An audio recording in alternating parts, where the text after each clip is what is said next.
Salut la compagnie, c'est Jules Melon et aujourd'hui dans Impro Ciné Critique, je poursuis ma semaine spéciale Noël avec ici un film assez différent de celui évoqué précédemment puisqu'on sort du mélodrame pour rentrer de plein pied dans le cinéma d'horreur à la française en mode Home Invasion, 3615 Code Père Noël, et oui, réalisé par René Manzor, qui est en fait le frère de Francis et Jean-Félix Lalanne, ce dernier faisant la musique ici, sorti le 17 janvier 1990, quelques jours après Noël, c'est ballot, et ce n'est pas le premier brûlot de Monsieur Manzor, puisqu'il avait fait quelques années auparavant Le Passage. Clairement un brûlot qui n'est pas rentré dans l'histoire du cinéma, mais qui a laissé une trace, tout du moins. La musique principale, chantée par Francis Lalanne, rappelez-vous, « Et si la mort te programme sur son grand ordinateur ?» Justement, de mort, il va être un peu question ici, et d'ordinateur aussi. Et au casting, qui avons-nous? Alors, dans le rôle de la mère, Brigitte Fossé, des années après Jeux Interdits. Bon, on la voit pas beaucoup à l'écran, en fait. Il y a aussi Louis Ducreux, qui joue le grand-père. Lui, par contre, il a une importance capitale dans l'intrigue. Patrick Florsheim, le regretté, connu surtout pour être l'une des voix de Robin Williams, et aussi de Michael Douglas, et qui joue là le Père Noël. On va y revenir sur ce rôle. Citons aussi la présence, dans le rôle principal, pour le coup, du petit garçon, Alain Lalanne, crédité sous le nom de Alain Musy, qui est en fait le fils du metteur en scène et qui avait joué déjà le petit garçon dans Le Passage. Film familial donc, mais pour les Lalanne, peut-être pas pour les spectateurs, puisqu'on va suivre une histoire assez dure sur le papier, mais assez loufoque également. On va donc rentrer, on va dire, dans l'univers d'emblée du jeune héros qui doit avoir 9-10 ans, qui croit encore au Père Noël, mais à côté de cela, il s'entraîne en mode commando. On voit d'ailleurs au début, c'est entre Rocky et Rambo, avec la musique Eye of the Tiger, parodiée, pastichée en mode plus hard rock, et chantée par, on sait pas trop, on dirait Stallone qui chante, mais en fait c'est peut-être Lalanne, Francis ou Jean-Félix, je ne sais pas, qui modifie ici son organe pour faire quelque chose d'un peu bizarre.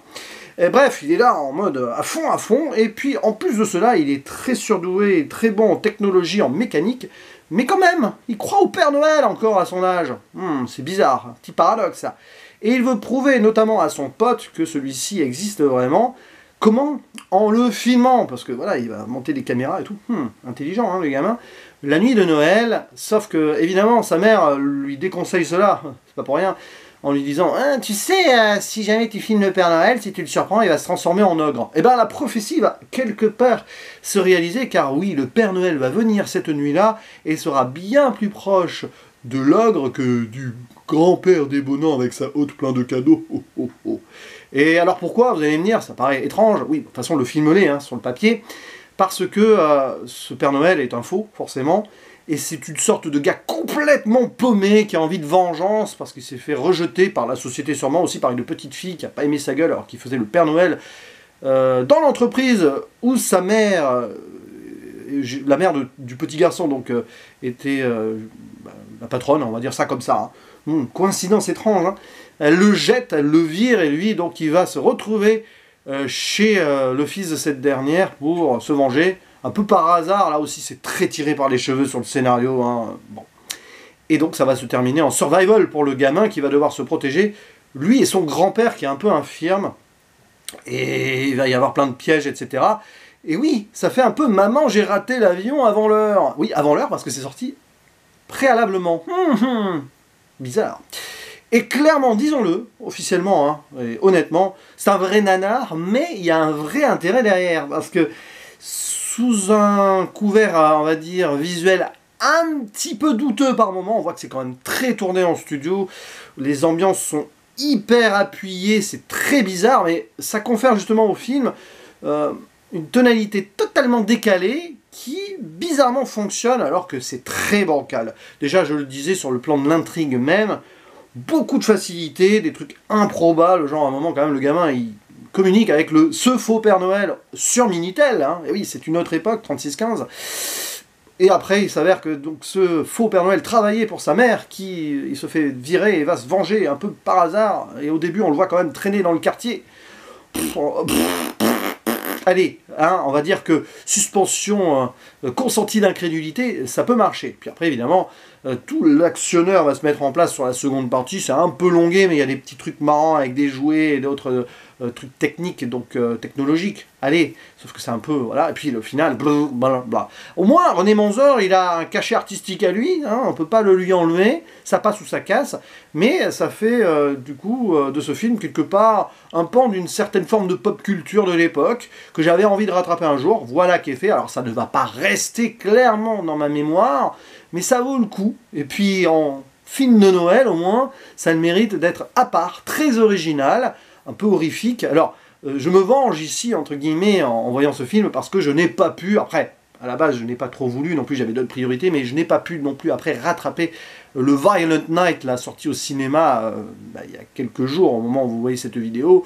Eh bien, j'ai vu mon Violent Night à moi, mais à la française. Et c'est marrant parce que tu as cette vibe-là, donc Maman, j'ai raté l'avion. Il y a aussi un petit côté Gremlins 2, quand Gizmo se prend pour Stallone aussi. Et le gamin fait pareil. Donc c'est ça, hein, fin années 80, début 90, on est dedans. Sinon, au niveau acting, ouais, le gamin est à fond, il s'amuse. C'est clairement un film que le père a fait pour que le fils prenne du plaisir, quoi. C'est ça. Et ça se retrouve au cinéma en mode pour tout le monde, alors que ça aurait pu rester en vidéo à la maison. Mais oui, il y a quand même de l'ambition derrière, et on sent qu'ils y croient à ce projet. Après, voilà, c'est écrit un peu avec les pieds par moment, mais on prend quand même son pied sur certains points. Voilà, puis la musique, bah oui, Jean-Félix Alan, ce truc au début bizarre là, et à la fin vous avez quand même un morceau de Bonnie Tyler, ouais. Merry Christmas, je sais pas quoi, je sais pas si ça a été édité, mais ils se sont quand même payé le luxe d'avoir Bonnie Tyler sur le final. Ok, pourquoi pas, après tout. Et puis bien sûr, pour moi, et je finirai là-dessus, le meilleur acteur du film, c'est le regretté Patrick Florsheim, qu'on n'a pas forcément beaucoup vu en vrai, au-delà donc de ces doublages qui eux restent dans le subconscient collectif, et le voir là en psychopathe, ouais, ça fonctionne parce que c'est un psychopathe un peu paumé, un peu gamin perdu, donc oui, je trouve que là-dessus ça fonctionne bien. Et on va quand même sauver aussi la photographie, quelques lumières, quelques moments un peu enneigés qui vont quand même vous plonger dans cette ambiance de Noël qui est déjà installée mais qui s'approche vraiment de plus en plus.